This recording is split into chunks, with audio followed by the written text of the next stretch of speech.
try to be more scientific about it and don't base your decisions based upon opinion. Because it seems like a lot of people right now are a little misguided when it comes to a lot of information. I know that there's some drawbacks to it. Some. Out of how many? Well, let's say out of, I haven't seen the actual numbers, but I'm going to make it up. Out of 10,000 people, maybe 5 are having enlarged heart issues. Is that enough? Interesting. That was an 8th grade teacher in Washington State pressuring his class to get vaccinated. Jason Rantz obtained that recording, and he joins us now. Good morning to you, Jason. But that's not all that he said. Can you walk us through it? Yeah, I mean, I think it's worth noting that he didn't have any of the numbers, and he was talking about rumors there, but then kind of made up his own.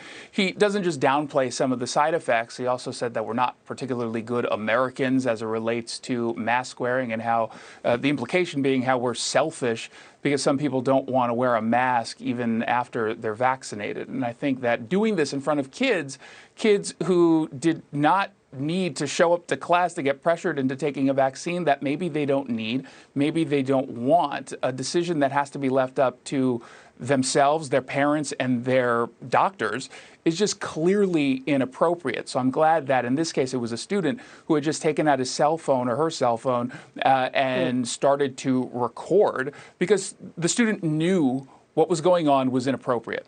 And they knew that something like this is probably happening in other schools. And I can tell you as a matter of fact, because I've reached out to a number of parents and a number of kids who have been saying, yeah, we're being pressured all across the state. So since you brought this to light, what reaction have you got? You have your, you have your radio show. What has been the reaction?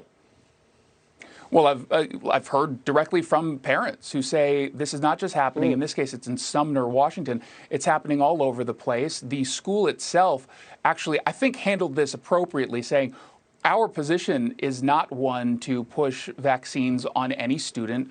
We are being neutral on this. And they said they're going to take corrective action with that teacher. Now, what that actually means, we don't really know. But I do think that they're handling this as best as they can, which is rare for the schools in this neck of the woods. That's true. Next one for you, Jason. Washington State Representative Jim Walsh apologized for wearing a Star of David to protest COVID vaccine mandates. This story made national headlines. You got an exclusive interview with Walsh. What did he say? So he immediately apologized, and Jim Walsh has been on my program many, many times. I know him.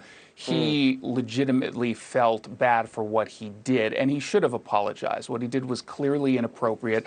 There is no comparison between anyone experiencing COVID lockdowns or rules that might be abusive and, yes, might even be unconstitutional.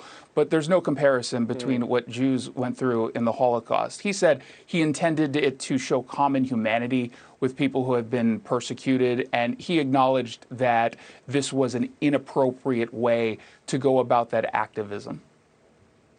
All right, Jason Rantz, we'll have to leave it there. Thank you for joining us this morning. Do appreciate it.